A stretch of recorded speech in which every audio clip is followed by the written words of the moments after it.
Welcome back to the OG's Gainari. We've got yet another very interesting day of football. We're only going to be covering three matches though. So yeah, first of all, it's AC Milan v Genoa. Uh, I won't say I was surprised by Genoa taking the lead. I expected this to be a one-or draw, although I didn't um, drop in match predictions video, so I'm not going to say I told you so. But yeah, Rafael Leao, he did what he does best. Came in clutch for Milan, scoring a added time to secure a point for them. Next up is the Atleti v Real Madrid game. Early on, there's a foul. It becomes a free kick, and then the Athletic players are like, "Nah, this is too far."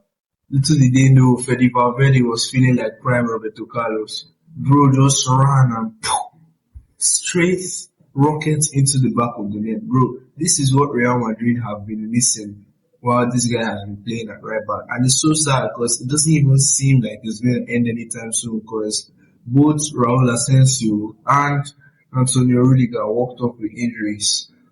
So I think Real Madrid are going to play with Tchouameni and Valverde as their two centre backs and bring back Carvajal to play at right back.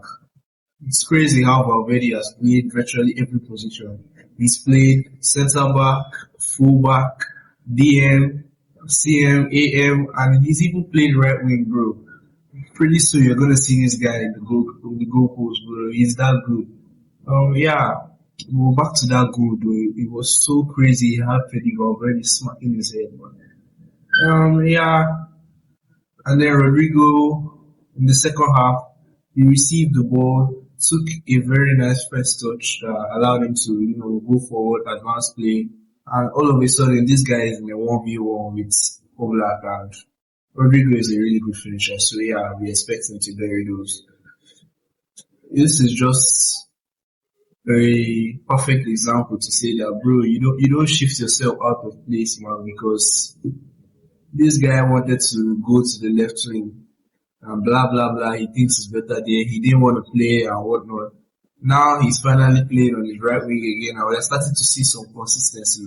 Bro is delivering 3 goals and 4 assists in his last 5 games. Those are some nice stats for someone who went, was it 30 games without a single goal? Whatever. So yeah, Alexander Soro scored to give, let's say, the illusion of a remontada, but nah, we all knew it was ending right there, right there. Although we gotta touch on Vinicius Junior though, because we really can't be sure this guy's future anymore. Bro walked off the pitch and then Simeone walked up to him and said, "Listen, man, Fiorentino will chase you out of Real Madrid. Remember, I told you so." It created some wild scenes though. Players had to gather around and then walk Vinicius Junior out of, the premises. And after the game finished, Vini, in typical Vinicius fashion, hit back on the social media saying, Simeone has lost another knockout phase. Damn. If this is how heated it is between Atleti and Real Madrid, imagine how heated the final will be, bro. Real Madrid they have to do Barcelona some payback for what they did to them last season, bro. They cannot afford to lose that game. Yeah, moving on, PSG v Marseille. Yeah, the opening minutes, PSG were dominant as we'd expect. Although they haven't been that dominant in the league though. So yeah, Marseille did come into this knowing that yeah, they had a chance. So I think it was Nuno Mendes who picked up the ball in midfield, spreaded 1 or 2 passes, and then boom, a cross into him from Dembele, which he headed wide. I have no idea why Marseille keeper came out that much. That could have easily been the opening goal. And just a few minutes later, another chance fell to Nuno Mendes again. He failed to convert, but that wouldn't be an issue for them because thanks to PSG's high press, Dembele won back the ball and calmly just chipped the keeper, that Mbappe. So yeah, 1-0 to PSG, and then boom, second half, Marseille come back. First is a penalty, Greenwood steps up, converts, and then an own goal in the 85th minute. Yeah, Gonzalo Ramos comes on and he does what he does. He scores, takes the game to extra time, or was it straight to penalties? I don't remember. I tuned out of that game. Yeah, but I did watch the penalty shootout online though. Yeah, PSG perfect four penalties to secure the win and another trophy for them. So moving on to the game, which was the most anticipated game, Arsenal versus Liverpool.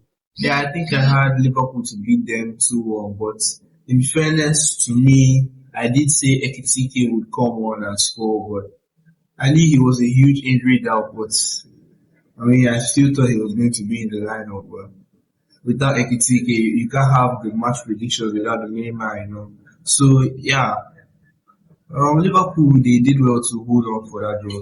In the first half, Arsenal were coming on them with full force. We were seeing some nice link-up play between Odegaard, Timber, and Saka. Unfortunately, Saka hasn't just been up to. In fact, bro, it's not just Saka though. Most left-footed players in the world are just not delivering. Gullet started strong, but we all saw where that went. Mastantuono was promising, but nah. Estevao can't seem to start again for Chelsea. Same Kopama after the injury hasn't really been high school. Even Lamine Yamal has not been balling out, bro. That guy, I'd argue Rooney Badaji or whatever is playing better right now. Although Rafinha is still on forward, he's left with it. So yeah, bro, Saka, we have to talk about this guy because they are you all are going to come at me and say he's better. Bro, I think Palmer is better than both Saka and Foden because, bro, Madueke has been better than Saka this season. And he's been coming off the bench. Whenever he comes off, there's this renewed threat on that right wing. And that was the same case today. Obviously, they had to take off Saka in the second half. Saka and Odegaard bringing on Eze and Madueke. Madueke was tormented on that right wing, but wasn't really creating anything up until the final moments when he won a corner. I was wondering, bro, just cut back onto your left foot and just whip that cross in. And he said, nah, bro, I want the corner. He shepherded it, he took it out for the corner, and then, sorry, and then he took responsibility for the delivery, delivered it straight to the far post where there was an unmarked Gabriel Jesus. Unfortunately, there was also an unmarked Gabriel Magalhaes. I think there was a lack of communication or whatever right there until Gabriel jumped and then whatever. That was a chance to win it right at the death, but a miscommunication cost them 3 points. I was just happy to see that Arsenal didn't win though. I honestly do not want them to win this Premier League. So yeah, you all should drop the likes, drop the comments, subscribe if you haven't already, and tune in tomorrow for weekly match predictions. Yeah, and yeah, I'll see you guys in the next one. Peace.